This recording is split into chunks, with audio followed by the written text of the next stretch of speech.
ሰላም ሰላም ጤና ይስጥልኝ እንዴት ናችሁ? ዛሬም በአዲስ ቪዲዮ ተመልሼ መጥቻለሁ። ዛሬ ደግሞ ይዤላችሁ የመጣሁት ለምርቃት የሚሆን ኬክ እንዴት አድርገን ዲኮር እንደምናደርግ የሚያሳይ ቪዲዮ ነው። ይህንን ኬክ ያው ለልጄ ልደት ነው የሰራሁት እና በዛው ለእናንተም ሼር ላድርጋችሁ ብዬ አሰብኩኝ። አውቃለሁ ጠፍቻለሁኝ፣ በጣም ቢዚ ነበርኩ እንደምታውቁት እና አሁን እንግዲህ ተመልሻለሁ ማለት ነው። እንግዲህ ተስፋ አደርጋለሁ እሰራለሁ ብዬ እና እንግዲህ ዛሬ ኬክ ዲኮር እናደርጋለን። እንደምታዩን ኬኩን እያዘጋጀው ነው እና የምጋግረው ማርብል ኬክ ስለነበረ የኬክ አሰራሩን ከዚህ በፊት ደጋግሜ ስላሳየሁኝ ዴኮሬሽኑን ብቻ ነው የማሳያችሁ ማለት ነው። እና ኬኮቹን እንደዚህ አድርጌ ካዘጋጀሁኝ በኋላ አብስዬ ከቀዘቀዘ በኋላ ዲኮር እናደርጋለን ማለት ነው። ትናንትና ቪዲዮ ጭኛለሁ እዛኛው የቤተሰብ ቻናል ላይ ኪያ ፋሚሊ ላይ ካላያችሁ ገብታችሁ ቼክ አድርጉት። ምርቃቱ ደግሞ ምን ይመስላል የሚለውን ደግሞ እዚህኛው ቻናል ላይ ጭንላችኋለሁ እና ታዩታላችሁ ማለት ነው። ቪዲዮቹን ወደዛኛውም እያደረኩ ለመጫን ያሰብኩት እና ዛሬ እንግዲህ ኬኩን ነው የምናየው ማለት ነው። እንደምትወዱት ተስፋ አደርጋለሁ። በጣም ቀላል የሆነ ኬክ ነው። እኔም ያው እየተለማመድኩ ነው። ለእናንተም ደግሞ አብረን እንለማመዳለን። እና ኬኩን ካስገባው በኋላ ክሬሙን ያዘጋጀሁት ባለፈው የሰራሁትን አይነት ክሬም ነው የሰራሁትኝ። ግን ክሬሙ እንደምታዩት ከቅቤ የተዘጋጀ ስለሚሆን ትንሽ ወደ ቢጫነት ነገር ስለሚያደላ ፐርፕል ወይም ደግሞ ይሄ ወይን ጠጅ ከለር ትንሽዬ ብታረጉበት ወደ ነጭነት ቀየር ያደርጓል የሚል ስለሰማሁኝ በዛ መልኩ ትንጥዬ ጠብ አድርጌበት እንደምታዩት ምርጥ የሆነ ኬክ ክሬም አዘጋጅቻለሁ። እና በሱ ነው እንግዲህ ዲኮር የምናደርገው። በፊት እንደምናደርገው ኬኩን ከቀዘቀዘ በኋላ ክሬማችንን እያደረግን ዲኮሩን ማድረግ እንጀምራለን ማለት ነው። እና እውነት ለመናገር እኔ ብዙም ነጭ አልሆነልኝም። ትንሽ ክሬም እንትኑን ቀለሟን ሳላበዛት አልቀርም። በጣም ሚጢጢ ነው የሚፈልገው፣ ግን ከበፊቱ የተሻለ ከለር ሆኗል እና ከቢጫነት ይሻላል እና ትንሽዬ በጣም ጥንጥ እየጠበብ ብታደርጉበት በጣም ቆንጆ ክሬም ከለር ያለው ነጭ ይሆንላችኋል። እና በሌላ ጊዜ እስቲ ድጋሚ ሞክረዋለሁ፣ ግን አሁንም በጣም ቆንጆ ነው። በፊት እንደምናደርገው ኬካችንን ካደረግን በኋላ የመጀመሪያው የሚባለው ክራምኮት ነው። ክራምኮቱን እናደርጋለን። ሁል ጊዜ እንደምላችሁ ክራምኮት ማለት ያው ፍርፋሪውን ለመሸፈን ነው መጀመሪያ እና እሱን ነው የምናደርገው። እሱን ካደረግን በኋላ ትንሽዬ ደቂቃ ፍሪጅ ውስጥ አስገብተን እናስወጣዋለን ማለት ነው። እና በምትቀቡት ሌላ ጊዜ ደግሞ የአዲስ ያገኘሁት እንደ ክሬም በምናደርግ ሰዓት ልክ እንደዚህ እንደማደርገው ብታረጉት የተሻለ ሆኖ አግኝቼዋለሁ። አንደኛው ውስጡ አየር ነገር እንትን አይልም፣ ጠቃጥቆ አያወጣብንም። እንደዚህ በምናደርገው ሰዓት ልክ እንደዚህ ዙሪያውን ካደረኩኝ በኋላ ከላይ ወደ ታች እንደዚህ እንደምታዩት በቢላው አለሰልሰዋለሁ። ከዛ በኋላ ነው በደንብ ወደ ጎን እየሄድን የምናለሰልሰው። ከዛ በፊት ግን ልክ እንደዛ ካረኩ በኋላ ዙሪያውን ነው ከላይ ወደ ታች የምናደርገው። በፊት ከማደርገው ለየት ያለው ይህንን ያገኘሁት በጣም ቆንጆ ሆኜ ስላገኘሁትኝ ለእናንተም ሼር ላድርጋችሁ ብዬ ነው። አብረን አይደል የምንማማረው። እና ከዛ በኋላ ክሬሙን ካደረኩኝ በኋላ የላኛውን በደንብ አድርገን መጨረስ አለብን። ክሬሙን ማለስለስ አለብን የላኛውን። ከዛ በኋላ ነው የጎኑን የምንሰራው ማለት ነው። ከዛ ከጎኑ ደግሞ እንደዚህ እንደምታዩት ካለሰለስኩኝ በኋላ አያችሁ፣ ስታለሰልሱት የላኛውን አስተካክላችሁ ወደ ላይ ቅርፍ የሚል ይነሳል። እሱን ደግሞ እንደዚህ ሳብ አድርገን እናስተካክለዋለን። እንደዚህ ካደረኩኝ በኋላ ፍሪጅ ውስጥ አስገባዋለሁኝ።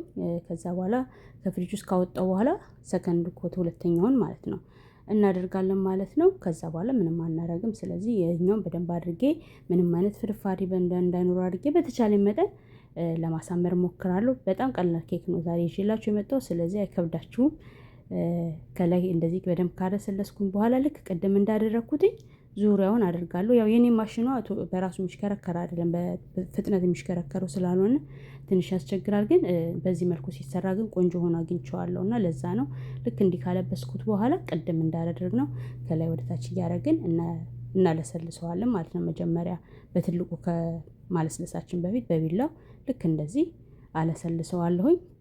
ከዛ በኋላ ደግሞ ቅድም እንዳደረኩት በረጅሙ እንፈቀፍቀዋለን ማለት ነው። በደንብ አድርገን ካስተካከልነው ካለሰለስነው በኋላ ቅድም እንዳደረግነው የምንሰራው ማለት ነው። ሁሉም ነገር አዲስ አይደለም። ያው ከዚህ በፊት ደጋግሜ ስላሳየኋችሁ የሚከብድ ነገር የለውም። ያው የተሻለ ነገር ሳገኝ ግን በተቻለ መጠን ወደ እናንተ ይዤላችሁ ነው የማመጣው ማለት ነው። ያው ለእኔ የጠቀመኝን ለእናንተም ሼር አደርጋችኋለሁ።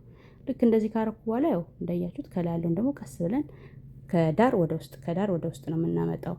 ከዛ በኋላ እንትን እንዳይልብን ማለት ነው፣ እንዳይነካካብን ከዳር ወደ ውስጥ ነው የምናወጣው እንጂ እንደ ቅድም እንዳለሰለስ ነው አናረግም። ልክ እንደዚህ ካስተካከልኩ በኋላ ካርቶኑ ላይ አደርገዋለሁ። ካርቶኑ ላይ ሳላደርግ ነው የሰራው፣ ስለዚህ ካርቶኑ ላይ አደርገዋለሁ አሁን ማለት ነው። ከዛ በኋላ ነው የቀረውን ዲኮር የምናደርገው። እዚህ ላይ አሁን መጨረሻ ላይ የምጠቀመው ዛሬ ሙሉን ፎንዳንት አላለብሰውም። ስለዚህ ከላይ የማረጋቸውን ዲኮሬሽን ለመስራት ፎንዳንት እናዘጋጃለን ማለት ነው። ያው የግራጁዌሽን ስለሆነ ጥቁርና ነጭ ነው በአብዛኛው የምንጠቀመው ማለት ነው።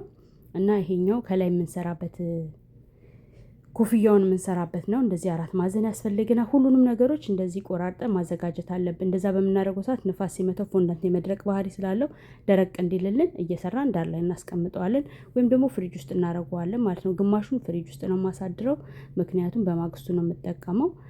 ሌላው ደግሞ ለኮፍያ የተጠቀምኩት ኬኩን ፍርፋሪ በክሬም አዘጋጅቼ እንደ ጎድጓዳ ሳህን ላይ ነገር አድርጌ ነው ቅርጽ ያስያዝኩት ማለት ነው። ከዚህ በፊት ምንድነው ስሙ ኬክ ፓፕ ሰርቼ ያሳይቻቸው የለ ልክ እንደዛ ማለት ነው። በደንብ ካቦካነው በኋላ ኬኩን ሳህኑ ላይ ጠፈጠፍኩትና እስከ ሳህኑ ላይ ሳወጣው ልክ እንደዚህ ቅርጽ ያዘልኝ። ከዛ እሱን በፎንዳንት አለበስኩበት ማለት ነው፣ ጥቁር ፎንዳንት። ይሄኛው እንግዲህ ኮፍያ ሊሆን ነው ማለት ነው። እና እሱን እንደዚህ በዚህ መልኩ ካዘጋጀውኝ በኋላ ሌሎቹንም እንደዛው ይሄንን አሁን ፍሪጅ ውስጥ አሳድረን ኬኩ ሊቆረስ ሲል ነው የምናደርገው። ፍሪጃችሁ የሚመቻችሁ ከሆነ ከተቱት። እኔ ግን ፍሪጁ ስለማይመችን ብዙ እቃ ስለከተትኩበት አሁን ሊቆርሰው ሲል ነው የምከተው ማለት ነው። ቀጥሎ ያው እኔ የመረጥኩት አረንጓዴ ቢጫ ቀይ ስለሆነ የገዛሁት እንደዚህ አረንጓዴ ቢጫ ቀይ ፎንዳንት ነው። ስለዚህ እናንተ እንግዲህ የምትፈልጉትን ከለር መጠቀም ትችላላችሁ። እኔ አረንጓዴ ቢጫ ቀይ ነው የመረጥኩትኝ። እሱንም ልክ እንደዛው እንደምንፈልገው እንቆራርጣለን። ይህንን የምታዩትን የፊደል መቁረጫዎችን አዘጋጅቻለሁ። እኔ የገዟቸው ከወልማርት ነው እና በእነሱ የምፈልጋቸው ፊደሎች ቆርጬ አወጣለሁ። ይሄ ፊደል በጣም መቁረጫ በጣም ይጠቅማል። በነገራችን ላይ ለልደት ስም መጻፍ ለማትችሉ በእንደዚህ መልኩ ስም መጻፍ እንችላለን እና በጣም ቆንጆ ነው። እኔ ተመችቶኛል። ማንኛውም ነገር ለመጻፍ ስትፈልጉ መጠቀም ትችላላችሁ። ሁሉም አይነት ፊደሎች ያሉበት ያው ከአፐር ኬዝ ናቸው እንጂ ሁሉም ፊደል አለበት። ስለዚህ እንደዛ እናደርጋለን። ሌላው ደግሞ የምጠቀመው መጽሐፍ ለመስራት ነው ያሰብኩት። እንደምታዩት በካርቶን ቆርጬ በሱ መሰረት እቆርጠዋለሁ ማለት ነው፣ መጽሐፉን ማለት ነው። መጽሐፍ እንዲሆንልኝ ነው የፈለኩትኝ። እናንተን በምትፈልጉት መጠን ማድረግ ትችላላችሁ። የተጠቀምኩት 3 መጽሐፍ ነው። ለዛ ነው አረንጓዴ ቢጫ ቀይ ያደረኩት ማለት ነው። መጽሐፎቹን በአረንጓዴ ቢጫ ቀይ ነው ለመስራት ያሰብኩት እና ሁሉንም በምፈልገው መጠን እቆራርጣለሁ። ፊደሎቹንም በአረንጓዴ ቢጫ ቀይ እንትኖቹን መጽሐፎቹንም አረንጓዴ ቢጫ ቀይ ነው ያደረኳቸው ማለት ነው። እና እነሱ እንደዚህ ቆራርጬ ሁሉንም ነው የማዘጋጀው። መድረቅ አለበት፣ ትንሽ የሆነ መጠጥ ማለት አለበት እንዳያስቸግረን ስንሰራበት እና ቆራርጠን ብናዘጋጅና ብናስቀምጠው አሪፍ ነው። እነዚህን ደግሞ እንደምታዩቸው የመጽሐፉ ምንድን ነው የሚባሉት የላኛው ከቨር ሽፋኑ ማለት ነው፣ ሽፋኑ ናቸው። እነሱንም ልክ እንደዚህ አነሰባለች ካርቶን ቀርጬ አዘጋጅቻታለሁ። እንደዚህ እንደምታዩት እየቆራረጥኩኝ በግራና በቀኝ እነሱ የሚያስፈልገን 2 ከእያንዳንዱ ያስፈልገናል ማለት ነው። ከአረንጓዴም ከቢጫውም ከቀዩም 2 ያስፈልገናል። ለገጽ የተጠቀምኩት ወረቀት ነው የሚያስፈልገው።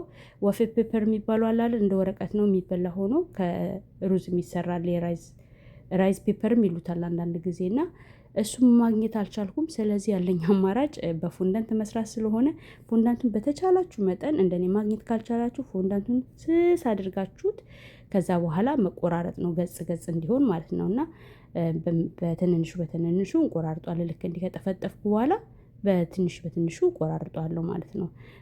ያንን ብታገኙት በጣም ቆንጆ ነው። በቃ ትክክለኛው ወረቀት ነው እና የሚመስለው ሉክ ነው የሚመስለው በቃ ወደ እንትኑ ላይ መጽሐፉ ላይ እንትን ስትሉ ማለት ነው። ግን እሱን ስላላገኘው በተቻለ መጠን ያው ለማቀራረብ ሞክራለሁ፣ ምንም ባይቀራረብም ማለት ነው። እና እንደዛ እናዘጋጃለን። በመቀጠል ደግሞ ይሄኛው ምንድነው ዲፕሎማው ማለት ነው። አሁን የሚቀበለው ዲፕሎማው ወረቀቱ አላር ሲመረቁ የሚሰጣቸው ተጠቅልሎ ዲፕሎማው እሱን ነው የምናዘጋጀው። እሱን ደግሞ እንደዚህ ጠቅልላ አድርገን ፍሪጅ ውስጥም ወይም ደግሞ ውጪ ማስቀመጥ አለብን። የሚጠባበቅባችሁ ነው ካገኛችሁት ወረቀት ትንሽ ዳርና ዳሩ ላይ ወረቀት አድርጉበት ወይም ፔፐር ታውል። ከዛ በኋላ ላይ ታወጡታላችሁ። ልክ እንደዚህ አድርጋችሁ መድረቅ አለበት። ይሄንንም በማግስቱ ነው የምንጠቀመው። ሊቆርስ ሲል ነው የማረገው። እንዳልኳችሁ ብዙ ነገሩን መጨረሻ ላይ ሊቆርስ ሲል ነው ያደረኩት ፍሪጁ እንትን ስላለ። ሌላው ደግሞ ጥቁር ፎንዳንት እንደዚህ ካረግን በኋላ እላይ ላይ ትቋጠር የለ ወረቀቷን ቋጠር እናረጋታለን ማለት ነው። ልክ እንደ ዲፕሎማው ያው በተቻለ መጠን የምችለውን ያህል ለማድረግ እየሞከርኩ ነው። እና እንደዚህ አድርጌ እሱን ወደ ጎን አስቀምጣለሁ ማለት ነው። ሁሉም እንደዚህ ያያችኋቸው ተዘጋጅተዋል። አሁን ቀጥሎ መጽሐፉን አደርጋለሁ ማለት ነው። ውሃ ያስፈልገናል። ውሃ ቀባቀባ እያደረግን ፎንዳንቱን እንለጥፈዋለን ማለት ነው። እንግዲህ መጽሐፉ ነው ማለት ነው። መጽሐፍ ስለሆነ ከኬኩ ትንሽ ከፍ ማለት አለበት። አያችሁት? ስላልደረቀ የኔ ቶሎ እንትን አለብኝ እጥፍ ነገር አለና እንዳይወርቅብኝ ትንሽ የፔፐር ታውል አድርጌበታለሁ። ሌላውን እስከማድረግ ድረስ ይደርቃልና ፔፐር ታውል እንደዚህ አድርጌበታለሁ ጠቅልዬ እና እንደዚህ ደረደርኳቸው መጽሐፎቹን። እንደዚህ ካረኩኝ በኋላ ክሬም አረግበታለሁ። ያ ደግሞ ክሬሙን የማረግበት እዚህ ጋር እንደምታዩት ወረቀቶቹ አለ አይደል ገጾቹን እና ፔጆቹ ምንድን የሚባለው ከቨሩን ለማቆም ይረዳናል እንዲጣበቅ ከኬኩ ጋር ማለት ነው። እና በእንደዚህ መልኩ እናደርገዋለን። እያችሁ የእያንዳንዱን ገጽ ሽፋኑን ሰራን ማለት ነው። ልክ እንደዚህ እንደምታዩት እና አንዳንዴ ያስቸግራችኋል በደንብ እንዲጣበቅ ማድረግ ነው። እኩል ካልመጣላችሁ ከሰራችሁ በኋላ በመቀስ መቁረጥ ነው ከላይ እና እንደዛ አድርጌ ነው ያስተካከልኩት። አንዳንዴ የረዘም ያለውን በመቀስ ቆረጥ እናደርገዋለን ማለት ነው። ስንሰራው ነው የምናውቀውና ልክ እንደዚህ ካረግን በኋላ መጨረሻ ላይ ልኮቹንም ልክ እንደዛው እንትን እንላለን። ካጠረባችሁ ራሱ ክሬሙን ከውስጥ አድርጋችሁ ወደ ላይ ከፍ እንዲል ማድረግ ትችላላችሁ። እንደዚህ እንደምታዩት ገጾቹን እናደርጋለን ማለት ነው። መጽሐፍ እንዲመስል እንዳልኳችሁ ያንን እንትን ብታገኙት በጣም የተሻለ ነው። እኔ ግን ማግኘት አልቻልኩም። ስለዚህ በእንደዚህ መልኩ ሰርቼዋለሁ። እንደምትወዱት ተስፋ አደርጋለሁ እንግዲህ እና እንደዚህ ገጾቹን እንደረድራለሁ ማለት ነው። በዚህ መልኩ ሁሉንም እንደዚህ አድርገን እናጣብቃለን። በመቀጠል አሁንም ውሃ እያደረግን ፊደሎቹን እናደርጋለን። ፊደሎቹ ማለት የምንጠቀማቸው የመጽሐፉ ስም ለመጻፍ ማለት ነው። ምንድነው የመጽሐፉ ስም? እኔ የተጠቀምኩት ማትስ እንደምታዩት አንደኛው ማትስ ነው። በአማርኛ በጽፎ ጥሩ ነበር፣ ግን ፊደሎቹ ያው እንግሊዘኛ ስለሆኑ በእንግሊዘኛ ነው እንትን ያልኳቸው ማትስ። ሌላው ደግሞ የተጠቀምኩት እንግሊዝ ነው። ቀጥሎ ደግሞ በቀዩ ላይ ያረኩት ፊደሎቹን አያችኋቸው። አረንጓዴው ላይ ቢጫው ላይ ደግሞ ቀዩ ላይ ደግሞ አረንጓዴውን ያረኩት። እናንተ እንደፈለጋችሁ አድርጋችሁ ማሳመር ትችላላችሁ። የሚገርማችሁ ሙሉን ኬኩን ራሱ እንደዚህ መጽሐፍ ማድረግ ትችላላችሁ። እና እኔ ግን ያው 3 መጽሐፍ ብቻ ነው ያደረኩትኝ። ከፈለጋችሁ ግን ሙሉ መጽሐፉንም ማድረግ ትችላላችሁ፣ ሙሉ ኬኩን ማለቴ ነው። እና ሌላው ደግሞ አርትን ያረኩትኝ። ሁሉንም መጻፍ አልቻልኩም። ስለዚህ ስለማይበቃኝ በእንደዚህ መልኩ ብቻ ነው የጻፍኩት። ይህንን ይመስላል እንደምታዩት። በመቀጠል እንግዲህ በማግስቱ ሊቆርሰው ሲል፣ በነገራችን ላይ ልብሳችን ይሄንን ነው የሚመስለው። የግራጁዌሽን ቀን የለበስነው ልብስ የሀገር ባህላት ልብሳችን እና ቀድም ያዘጋጀነው ማታ ያዘጋጀነውን ያደረውን እንደምታዩት ኮፍያውን እንሰራለን ማለት ነው። ጠፍጣፋውን ከላይ እናደርግበታለን። ከዛ በኋላ ኮፍያው ይመስላል ማለት ነው። እቺ ደግሞ አልቻለ ከጎን ላይ የምትንጠለጠለዋ እሷን ደግሞ እናዘጋጃለን። እንደዚህ አድርገን አረንጓዴና ነጭ ነው የእሱ የሚንጠለጠለው ያደረገውና እኔም አረንጓዴና ነጭ ነው የማደርገው።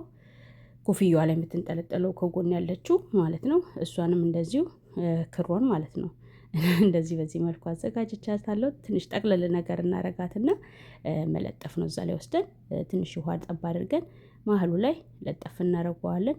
ከዛ ከላዩ ላይ ያው ጥቁር ፎንዳንት ደግሞ እንትን እንልበታለን። ያው ልጅ እዚህ ጋር አስተካኪው እንደዚህ አድርጊው እያለኝ ነው እሱ ስለሚቀርጽ ቪዲዮ። ልክ በዚህ መልኩ እንደዚህ አዘጋጅቼዋለሁ። ዲፕሎማዋም አሁን ደርቃለች። እንደዚህ በጎን በኩል እናረጋታለን። አያችሁ በመጽሐፉ ነው። የተሳሳተ ነገር እንኳን ቢኖር ኮፍያው ይሸፍንልናል በዚህ መልኩ እና ይሄንን ይመስላል።